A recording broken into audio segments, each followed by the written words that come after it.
Good afternoon, and thank you. Thank you also to everybody who worked so hard to make this event happen, and thank you to Cambridge for hosting us all. Finally, I wanted to thank the other speakers whose insightful discussions challenge our thinking and thereby begin to address the issue I'm about to discuss. I'd like to start with a story from Dr. David Eagleman of Baylor University. Imagine there were a set of genes, and for those who had these genes, their probability of committing a violent crime went up 900%. Now, I know you're all too decent to suggest that we would round this group up just to protect society, but what if just one such person were accused of committing a violent crime? Given the apparent genetic predisposition to violence, I think you'd agree with me that it'd be really difficult to withhold judgment. But this group does exist. The set of genes is known as the Y chromosome, and members of this group are called men. Now, Dr. Eagleman's story helps illustrate the importance of both seeking out the evidence and changing with the facts. Since at least the 800s, this country has acknowledged the presumption of innocence. It's the idea that the accused is innocent until proven guilty. It was a revolutionary idea when it was first embraced by the Roman jurist Ulpian, and it underpins the criminal justice systems here in the States and elsewhere. It entitles everyone to a full and fair trial, even if the cops are certain of guilt. But more implicitly, it recognizes that first impressions can be wrong, that there are multiple sides to every story, and that evidence matters. But this talk isn't about criminal justice. It's about applying those intuitions to our society's obsession with ideological consistency. Now, whether it's in business or in politics, we respect those who stick to their guns. It's not enough to be sure. We have to annoy mathematicians by being 110% sure. We've made a virtue of certitude. Now, I'll grant you, there is value to consistency, stability, predictability, but not at the expense of truth.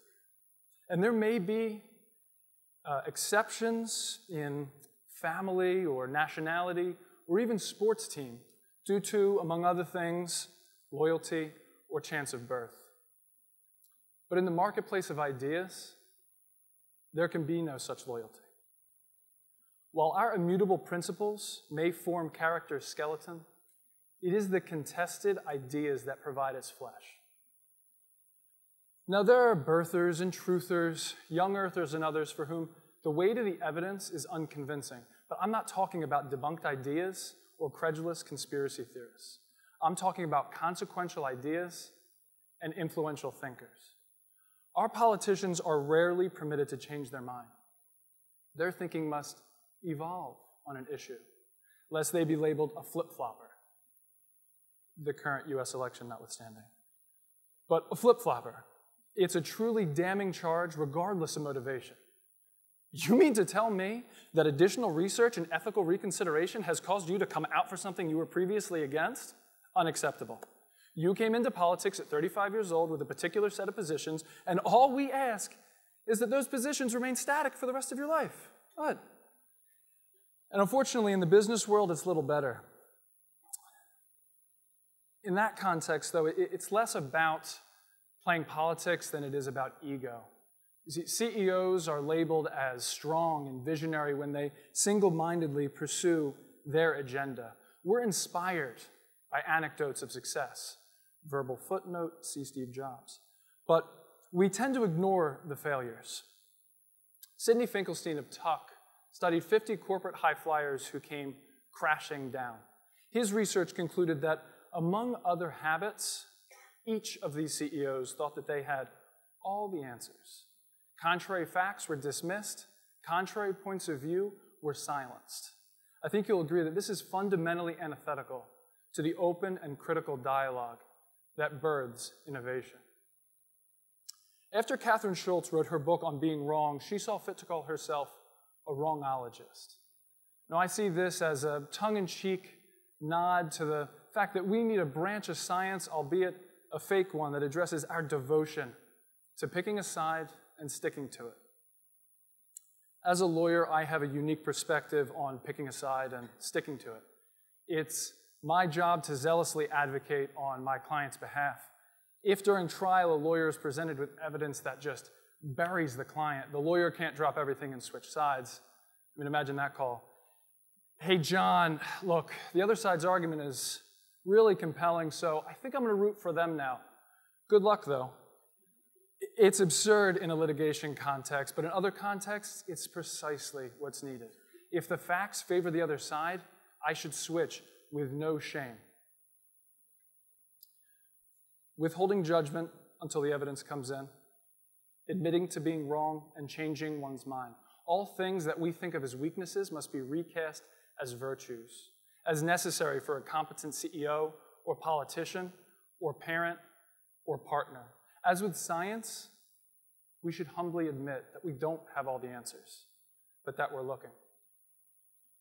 John Ronson, So You've Been Publicly Shamed, peripherally addresses some of these issues, but I'm not concerned today with the court of public opinion or with groupthink or with internet trolls.